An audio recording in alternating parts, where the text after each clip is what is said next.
Movers! My name is Jen and welcome back to my channel, Reclaiming Jen, where moms can take a break from the busy mom life and focus on their own needs, wants, and goals. On my channel, I talk about online teaching and how you can start working from home too. If you haven't subscribed to my channel yet, I am working towards some goals with my YouTube channel, and I would appreciate if you found this helpful or you found the other videos or you want to see more of my content. Please subscribe and hit that notification bell. I upload every week something new for you about online teaching, and I would love for you to be one of my subscribers.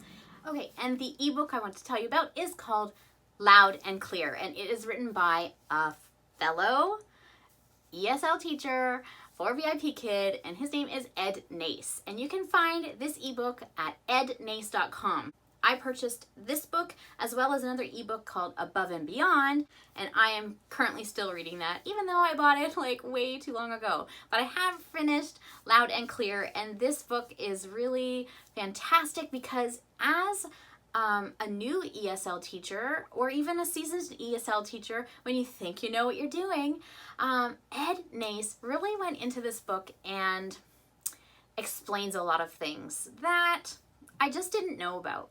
And I'm not plugging this book for money. I've never reached out to Ed Nace. I am just letting you know a great resource. I am not an affiliate for Ed Nace.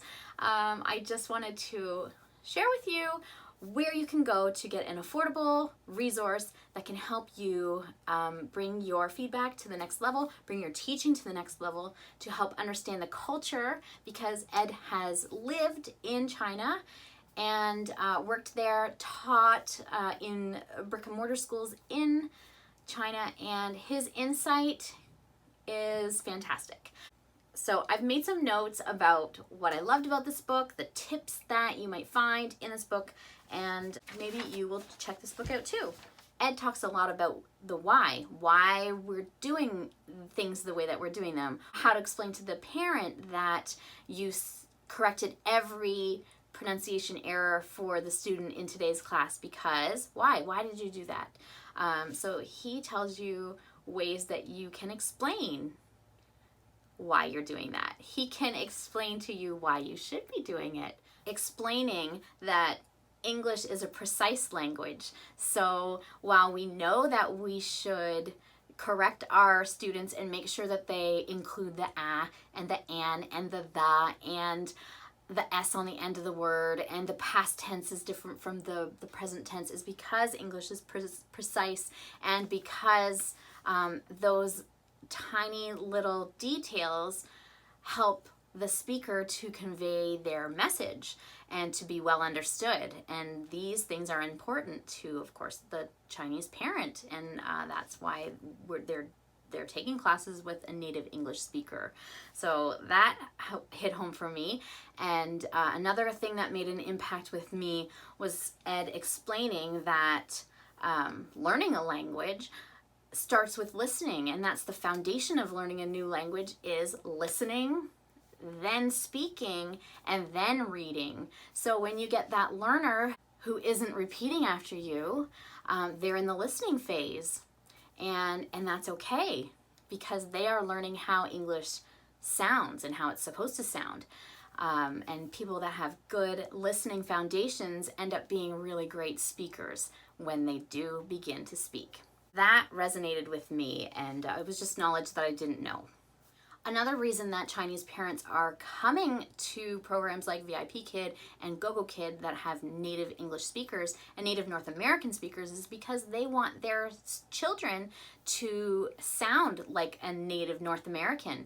They want the students to lose their Chinese accent or sound more like they are from the North American business community. The way in order to lose or reduce your accent, your Chinese accent, is to properly pronounce the vowel sounds in English. And once the Chinese student masters the vowel sounds in English, guess what?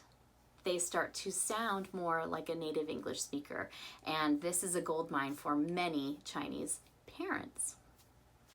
So you would be able then to explain to the parent, today I corrected all of John's mistakes when he was speaking.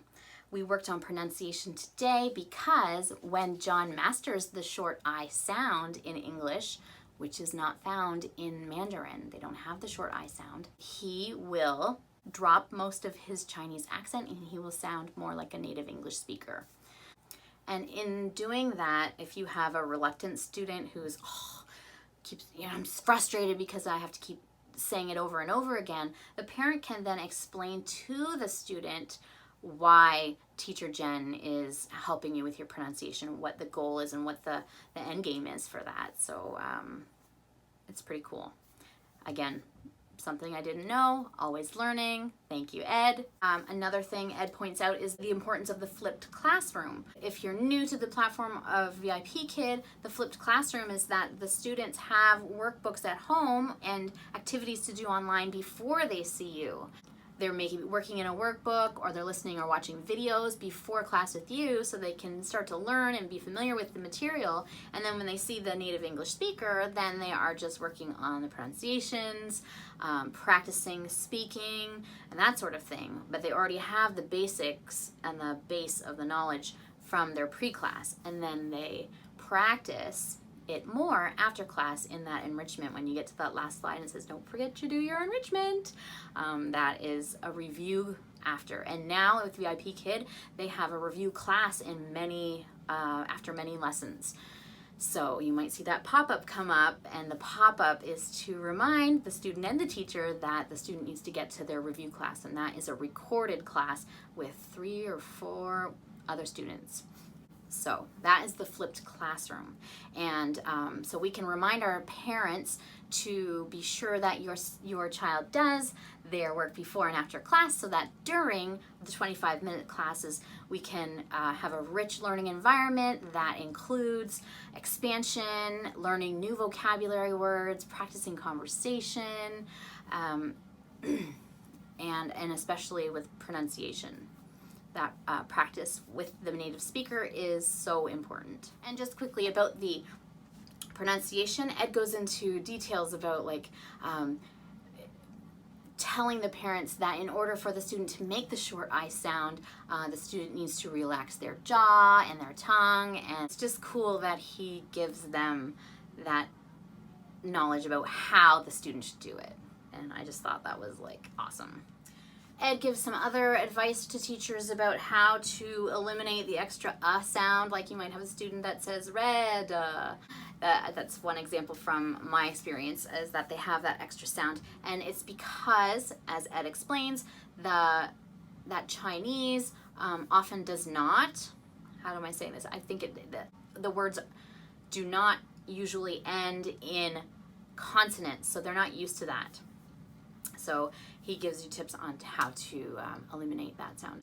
You can read for days about how he does feedback and what it looks like, how it starts and how it finishes it, and how he explains. And he titles them as to, if you've got a certain student that, a problem, or you don't know how to say it, then you can go through the table of contents and find the student who can't pronounce their R's, and he will give you an idea about how to write feedback about that and how to help. I helped the student today with their R sound by doing dit, dit, dit, dit, dit.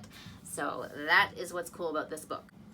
Ed often talks about multiple intelligence, multiple senses. So he explains that today, or it's important that Bao Bao does the actions with the teacher and the TPR so that he activates different parts of the brain, which helps him learn more quickly and have more deeper learning about the vocabulary. So using different voices and using TPR or actions helps activate other parts of the brain, which then will help the student develop the language more quickly. I'm sharing about ednace.com and the books that Ed has on there for sale because I found them very helpful to create regulars, to keep people coming back, and to keep my schedule full. So if that's something you are interested in, check it out, ednace.com. And if you do buy the book, don't be like me and wait far too long to leave a review of Ed's book. If you have questions about feedback, if you have a certain situation and you don't know how to write about it in feedback, reach out to me. either in the comments of this video or in my email, reclaimingjen@gmail.com. Check out that video that I mentioned about how I do feedback quickly without using Feedback Panda. And if you are looking for a coach for either VIPKid, Gogokid, or you have questions about OutSchool, I can help you. I can direct you to the best resources for you. And if you are not one of my referrals, I am now offering a consultation either via Zoom or via email, a 30-minute Zoom session for $25. If you need help passing the SMART demo, the mock class, or if you need help with your profile to help you with your bookings. I also have an alternative option if you don't want to Zoom and you just would like to have someone to ask questions to, or you want to record yourself practicing your video, you're teaching for your SMART demo or your mock class. I can review that for you. All right, guys, that's all for today, and I will see you next time. Goodbye.